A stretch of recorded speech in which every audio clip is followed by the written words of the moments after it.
Indie Mogul. It's 2009 and we're off to a surprisingly strong start at the box office. The Golden Globes might be tonight, but audiences already handed out several rewards as Clint Eastwood, Kate Hudson, and David S. Goyer all walked away with new highs for their career. How high? Let's find out with some movie math. There's no need to teach an old dog new tricks if he's perfected the ones he's got. Clint Eastwood's Gran Torino finally went wide this weekend, expanding from 84 theaters to 2,808 and nabbed the top spot with $29 million. That's how much it cost to make the movie. Gran Torino now stands at $40 million total and it hasn't even reached DVD. On Friday alone, Eastwood brought in $9.6 million, topping his previous high of $5.4 million for the opening day of 2000 Space Cowboys, as well as the $3.4 earned the first day of expansion for Million Dollar Baby. Rumor has it this is Clint's final acting performance, and perhaps audiences are eager to see their favorite cowboy ride into the sunset. Question is, will he have any Oscars in his saddlebag? As for Golden Globes, Gran Torino was only nominated for Best Song. It's a photo finish for spots 2 and 3 this week, and the results may very well change on Monday. But for right now, Bride Wars is runner-up at the box office with $21.5 million. Panned by, well, everyone. Apparently some people snuck out and saw it anyway, because this is Kate Hudson's biggest opening day yet, with $8.1 million earned on Friday, just beating the $7.96 earned the first day of How to Lose a Guy in 10 Days.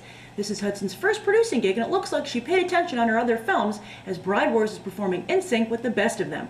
So even if Anne Hathaway does win a Golden Globe tonight for Rachel Getting Married, no actress wars will be necessary.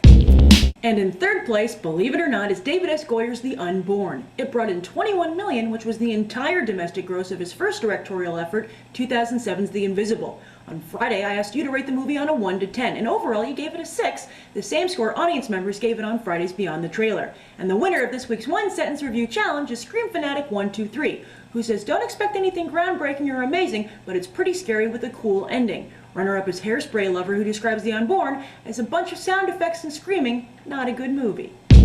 Also of note this weekend, The Christmas Five fell significantly after having 2 whole weeks at the box office to themselves. Marley and Me dropped 53%, but has already fetched $123 million in just 3 weeks. Benjamin Button fell 50% for a life earnings of $94 million so far, impressive but far from the $150 million it cost to make the film. Bedtime Stories turned the page to reveal a 59% drop, but has already reached $97 million as Adam Sandler retains his title of the $100 million man. Valkyrie fell 52% for a total of $71.5 million, while The Spirit fell 83%, dropping out of the top 10 to land at number 23. Danny Colt's only hope for a resurrection via sequel now lies squarely on his DVD performance. I saw 2 movies this weekend. I'll give you my reviews after the break.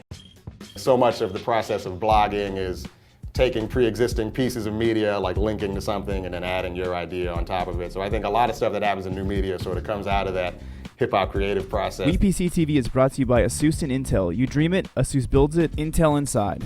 Yes, I saw Bride Wars, and I loved it. Like a giant piece of wedding cake, I'm sure it wasn't good for me, but it looked good and tasted good.